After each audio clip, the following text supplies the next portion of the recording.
یہ آ جائے وہ زندہ، اور جس کے سینے میں یہ آ جائے، سرکار فرماتے ہیں الا ومما کا الا حب آل محمد مات شہیدا۔ اگر قرآن نے کہا کہ جس کے سینے میں میں آ جاؤں وہ زندہ ہوتا ہے، تو اہل بیت اطہار نے بھی کہا جس کے سینے میں ہماری محبت آ جائے مرتا وہ نہیں جائے گا۔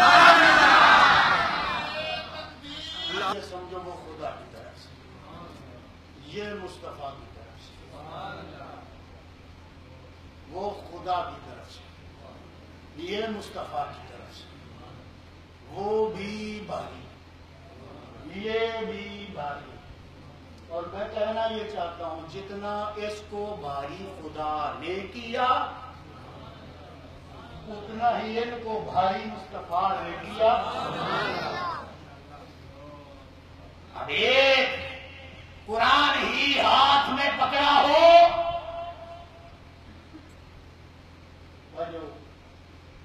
ایک قرآن ہی ہاتھ میں پکڑا ہو، حب علی دل میں موجود نہ ہو، کامیاب ہے؟ اور محض حب علی دل میں موجود ہو، قرآن کا انکار کر دے،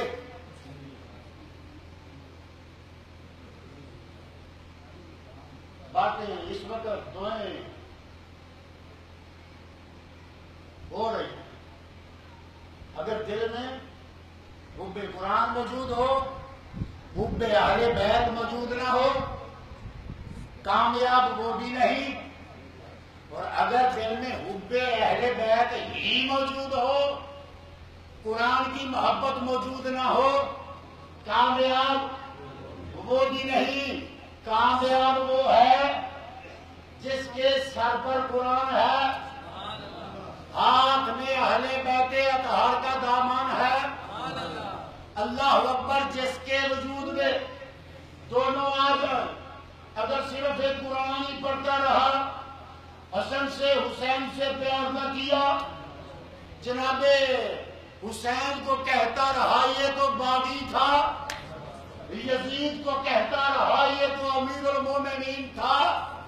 توجہ کیجئے، اپنی طرف سے بات نہیں کہہ رہا، جو زمانے میں لوگ کہتے ہیں وہ کہہ رہا ہوں۔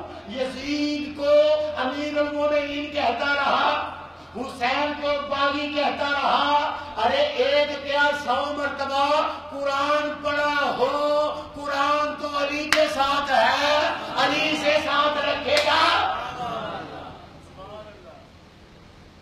علی سے ساتھ رکھے گا۔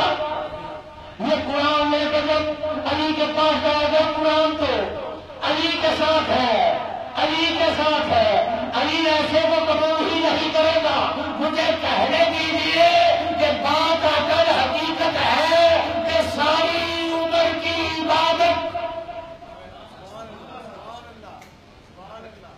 میرے جملے سے غور ہو، بات میری نہیں ہے، بات اس کی کر رہا ہوں کہ جس کی زبان ہے کوئی حرم کہتا ہے وہ یہ میرا قرآن ہے۔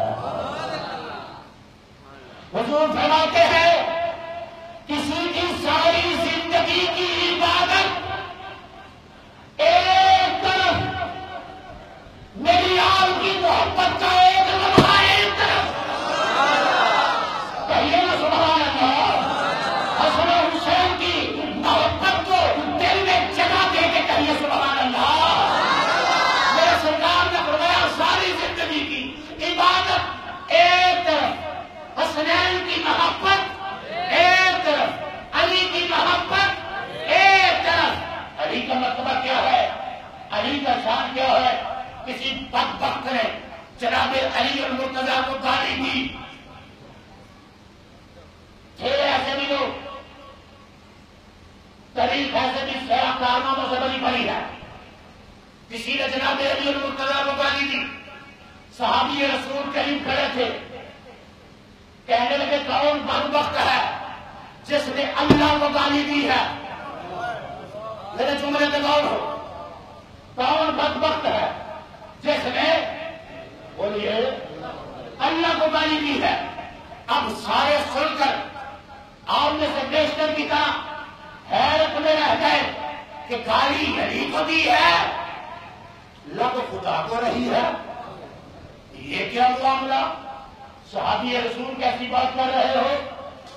سرکار مدینہ صلی اللہ علیہ وآلہ وسلم کے سچے غلام کا ارشاد فرمایا، لوگوں سن لو، میں نے ان کانوں سے زبان نبوت سے سنا ہے، سرکار مدینہ نے فرمایا تھا جس نے علی کو گالی دی اس نے مجھے محمد کو گالی دی، جس نے مجھے محمد کو گالی دی اس نے خدا کو گالی دی. یہ ظالم خدا کو گالیاں نکال رہا ہے. توجہ کیجیے، کیا شان علی ہے، کیا مقام علی ہے. وہ صحابی کہنے لگے لوگوں سنو، اس نے تو گالی دی ہے. مقام محبت میں جناب رسول کریم نے ارشاد فرمایا جس نے علی سے محبت کی، کہیے سبحان اللہ، جس نے علی سے محبت کی اس نے مجھ سے محبت کی، جس نے مجھ سے محبت کی اس نے خدا سے محبت کی.